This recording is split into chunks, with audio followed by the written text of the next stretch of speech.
ഹോണറിൻ്റെ honour 400 Pro 5G എന്ന പുതിയൊരു smart phone launch ചെയ്യാൻ പോകുന്നുണ്ട്.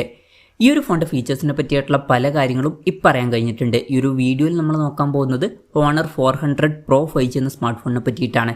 അപ്പോൾ നമ്മൾ ആദ്യം ഫീച്ചേഴ്സും കാര്യങ്ങളൊക്കെ നോക്കുകയാണെന്നുണ്ടെങ്കിൽ ഡിസ്പ്ലേയുടെ കാര്യത്തിൽ ഈ ഒരു സ്മാർട്ട് ഫോണിൽ 6.7 ഇഞ്ചിൻ്റെ 1.5K റെസൊല്യൂഷനിൽ വരുന്ന ഡിസ്പ്ലേ ആയിരിക്കും വരിക. അമോലെഡ് ഡിസ്പ്ലേയും കാര്യങ്ങളൊക്കെ ഇതിൽ വരും. പിന്നെ ഇതിൽ ഡ്യുവൽ പഞ്ചോൾ ഡിസൈൻ ആയിരിക്കും വരിക. അതായത് പിൽ ഷേപ്പുള്ള പഞ്ചോളായിരിക്കും ഇതിൽ വരിക, സിംഗിൾ പഞ്ചോൾ ആയിരിക്കില്ല ഇതിൽ വരിക. ഈ ഒരു പഞ്ചോൾ ടോപ്പ് സെൻറ്റർ ഭാഗത്തായിട്ടായിരിക്കും വരിക. 120 Hz റീഫ്രഷ് റേറ്റ് ഒക്കെ ഇതിൽ സപ്പോർട്ട് ചെയ്യുന്നതായിരിക്കും. പീക്ക് ബ്രൈറ്റ്നസ് വരിക 5000 nits ആയിരിക്കും. അപ്പം അത്യാവശ്യം നല്ല ഡിസ്പ്ലേ ഫീച്ചേഴ്സും കാര്യങ്ങളൊക്കെ ഈ ഒരു സ്മാർട്ട് ഫോണിൽ വരുന്നതായിരിക്കും.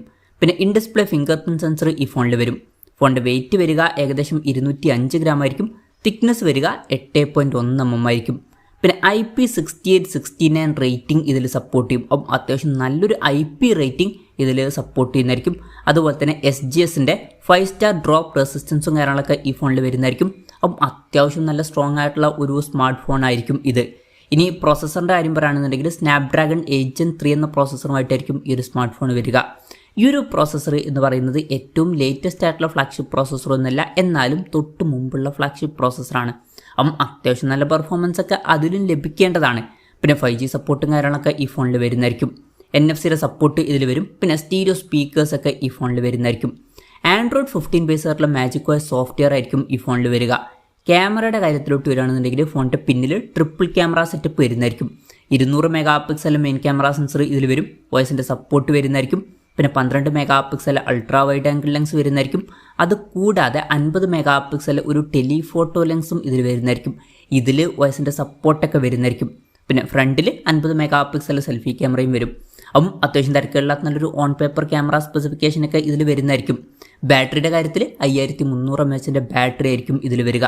100 വാട്ടിൻ്റെ ഫാസ്റ്റ് ചാർജിങ് സപ്പോർട്ടും വരുന്നതായിരിക്കും. നല്ലൊരു ചാർജിങ് സ്പീഡാണ്. പിന്നെ Type-C ചാർജിങ് പോർട്ടും ഇതിൽ വരുന്നതായിരിക്കും. അപ്പം അത്യാവശ്യം തിരക്കുകളില്ലാത്ത നല്ലൊരു ബാറ്ററി സെറ്റപ്പൊക്കെ ഇതിൽ വന്നേക്കാം. അപ്പം ഇതൊക്കെയാണ് ഫീച്ചേഴ്സിനെ പറ്റി പറയാനുള്ള കാര്യങ്ങൾ. ലോഞ്ച് ഡേറ്റിൻ്റെ കാര്യം പറയുകയാണെന്നുണ്ടെങ്കിൽ അതിനെ പറ്റിയിട്ടുള്ള കാര്യങ്ങളൊന്നും ഇപ്പം പറയാൻ കഴിഞ്ഞിട്ടില്ല. അതിനെ പറ്റിയിട്ടുള്ള ന്യൂസുകളൊക്കെ വരുമ്പോൾ അതിനെ പറ്റിയിട്ടുള്ള വീഡിയോസൊക്കെ നമ്മൾ ചെയ്യുന്നതായിരിക്കും. അപ്പം അതുപോലുള്ള വീഡിയോസ് കാണാൻ താല്പര്യമുണ്ടെന്നുണ്ടെങ്കിൽ ഈ ചാനലും സബ്സ്ക്രൈബ് ചെയ്യാവുന്നതാണ്. പിന്നെ വിലയുടെ കാര്യം പറയുകയാണെന്നുണ്ടെങ്കിൽ അതിനെ പറ്റിയിട്ടുള്ള കാര്യങ്ങളും ഇപ്പം പറയാൻ കഴിഞ്ഞിട്ടില്ല. എന്നാലും ഈ ഒരു സ്മാർട്ട് ഫോൺ ഇന്ത്യൻ മാർക്കറ്റിൽ ലോഞ്ച് ചെയ്യുകയാണെന്നുണ്ടെങ്കിൽ നമുക്ക് ഒരു 45,000 to 50,000 രൂപ പ്രൈസ് റേഞ്ചിലായിട്ട് എക്സ്പെക്റ്റ് ചെയ്യാവുന്നതാണ്. ഹോണർ അവരുടെ ഫോണുകൾ ലോഞ്ച് ചെയ്യുമ്പോൾ വളരെ മികച്ച പ്രൈസിങ്ങിൽ ലോഞ്ച് ചെയ്യാറില്ല. ഈ ഒരു പ്രൈസ് റേഞ്ചിലൊക്കെ ആയിട്ടാണ് നമ്മൾ ഇന്ത്യൻ മാർക്കറ്റിൽ എക്സ്പെക്ട് ചെയ്യുന്നത്. ഇപ്പോൾ ചൈനീസ് മാർക്കറ്റിലൊക്കെ ലോഞ്ച് ചെയ്യുമ്പോൾ കുറച്ചും കൂടി നല്ലൊരു പ്രൈസിങ്ങിൽ ഈ ഫോണിൽ ലോഞ്ച് ചെയ്തേക്കാം. എന്തായാലും കൺഫർമേഷൻസ് ഒന്നും ഇപ്പം പുറത്ത് വന്നിട്ടില്ല. എന്തായാലും ഹോണറിൻ്റെ ഹോണർ 400 Pro 5G എന്ന പുതിയൊരു സ്മാർട്ട് ഫോൺ ലോഞ്ച് ചെയ്യാൻ പോകുന്നുണ്ട്. ഈ ഒരു ഫോണിനെ പറ്റിയിട്ടുള്ള നിങ്ങളുടെ അഭിപ്രായം ജസ്റ്റ് ഒന്ന് കമൻറ്റ് ചെയ്യുക. അതുപോലെ തന്നെ ഈ ഒരു സ്മാർട്ട് ഫോൺ ഇന്ത്യൻ മാർക്കറ്റിൽ നിങ്ങൾ ഏത് പ്രൈസിങ്ങിലാണ് എക്സ്പെക്റ്റ് ചെയ്യുന്നത് എന്നുള്ള കാര്യം കൂടി ജസ്റ്റ് ഒന്ന് കമൻറ്റ് ചെയ്യുക.